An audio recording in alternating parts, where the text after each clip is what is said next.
என் friend Smitha ஒருத்தனை காதலிச்சுட்டு இருக்கா.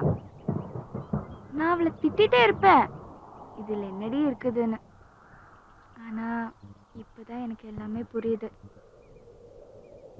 ஏய், என்ன நான் பேசிட்டே இருக்கேன், நீ அமைதியாகவே இருக்க? ஏதாவது பேசு. நான் என்ன பேசுறதுன்னே தெரியல. ஆனால் நீ பேசுறத நான் கேட்டுக்கிட்டே இருக்கணும் போல இருக்கு. நான் ஏன் இப்படி ஆனேன்னு எனக்கே தெரியல.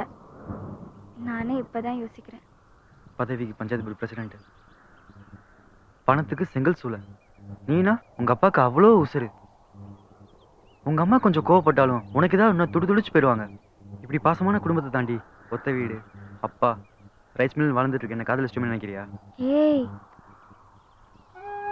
நான் அதுக்காக சொல்லலடா. எல்லா உறவுகளும் ஒவ்வொரு காலகட்டத்தில் விலகி போயிடும். ஆனால் எப்போ கூட வருது காதல் மட்டும்தான்.